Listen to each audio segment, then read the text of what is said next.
Hello beautiful people! Welcome back to my channel. This is your Mama Sam dito sa Sam Sam TV.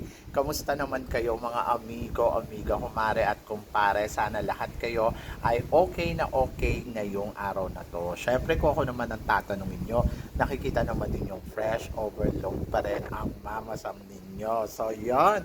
So sana lahat kayo ay okay sa init ng panahon ngayon. So grabe, sa Pilipinas daw ay sobrang init. So wala nga daw pasok yung mga estudyante. Para sa akin okay yon kasi syempre kesa naman ma-heat stroke sila, nakakaloka. Dito din naman sa Thailand sobrang init, 63 degree. Di ba parang mahangin siya kung papansinin ninyo. Pero yung hangin na yan, ang init ng pasok. Sobrang init talaga at hindi siya okay. And then ngayon nandito nga tayo sa sino kasi nag-gym tapos sinundan ko siya dito tapos umalis naman siya. So yon, bumili siya ng food and then ngayon nandito tayo sa taas ng gym sa labas. Ayan. So may nakikita kasi tayo gwapo na nag-gym, charot. So yun, kaya nandito tayo. So papansin lang ako, charot. So yun, so eto nga.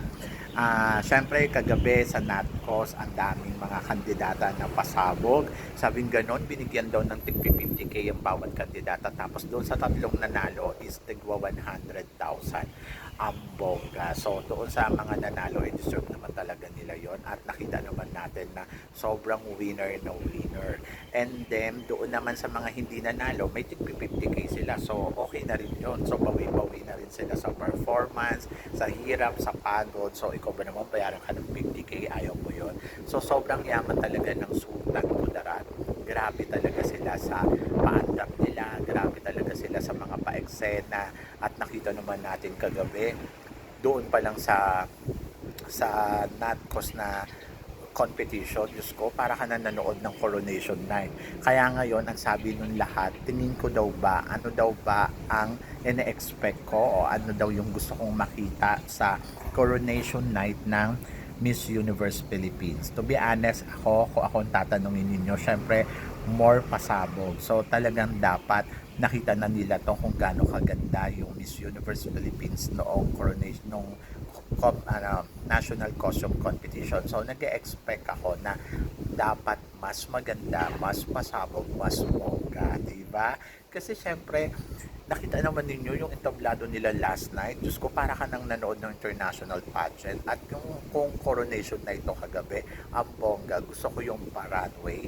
So siguro ang gawin na lang nila ay habaan pa nila konti yung runway para mas bongga. Tapos gusto ko yun yung runway na yun. Tapos yung camera angle, tama yung ginawa nila. Yung nakikita yung kandidata na naglalakad. Sana kasi pinagpaplanuhan talaga nila. So yun, so maganda yun.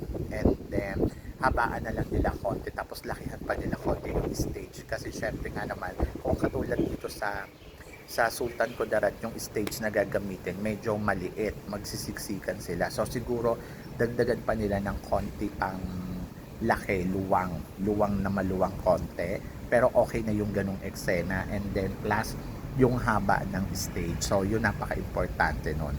And then, maganda din yung merong parang pa-letter T sa gitna. Kasi parang yung top 10, pag tinawag yung top 10 or top 20, doon pupunta. O, di ba? Tapos, mag-hele-helera doon na parang sunod-sunod sila. So, mas bongga yon. And then, gusto ko may runway kasi yung runway kasi nakikita mo yung details ng lakad ng kandidata. Mas maganda ng nakita mo talaga kung sino yung kumakabog at makaka-eksena. So, luwang-luwangan lang nila nga konti. Tapos, ano pa ba? Yung host, gusto ko silang dalawa ang mag-host sa Coronation Night. Si Arboni at saka si Marco Gumabaw. Kasi parang feeling ko, ang ganda ng team nila kagabi. So, dapat lang mag-rehearse lang konti para mas bongga. Tapos, doon naman sa guest, ayoko yung kantahin pa nila yung mahiwag, ang kay ganda, tigilan na nila yan, huwag na nila sama yan sa Coronation Night. Mas gusto ko siguro magpatugtog na lang sila ng music para mas bago, mas bongga, mas winner. So yun yung gusto ko para at least, di ba, doon sa Coronation Night mas bongga yung gagawin, yung energy ba, oo. Tapos sa swimsuit competition gusto ko yung talagang energy, yung music. Sabi ng gano'n may inarkila eh, ewan ko kung ano to, yung band. sana nga wala na nga lang eh.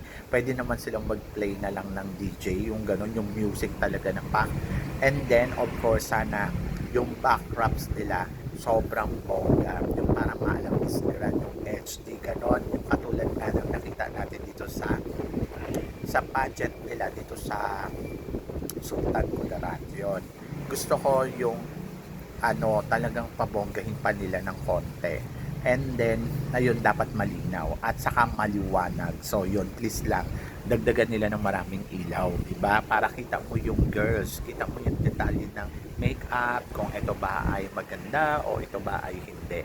Then yun, HD sana yung ibigay sa atin. Ayun yung mga gusto ko na makita sa coronation night ng Miss Universe Philippines. And then I'm so excited sa mga production, performance ng mga guests nila, and then sa kabugan ng mga kandidata. Gusto ko daw ba maraming Q&A? To be honest, gusto ko sana top 20 or top 16 yung kanilang finalists. And then, I think siguro mag-cut sila ng 16, tapos 10, tapos 5, tapos Q&A, tapos may top 3, tapos another Q&A. So, yun, winner na. Ganon, diba? Para magkaalaman talaga. At saka, alam mo yung matirang matibay.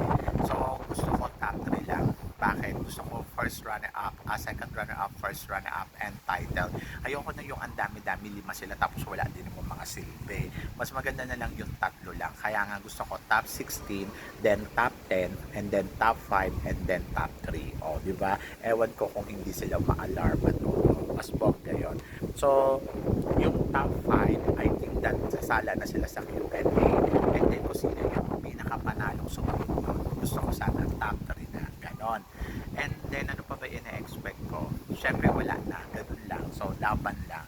Sana makapili sila ng bonggang candidates at saka, siyempre, yung talagang kandidata na swak at kayang sumabay sa Miss Universe candidates. Kasi, siyempre, yun naman yung goal natin, di ba? Yung pumasok tayo sa semifinals. O, di ba?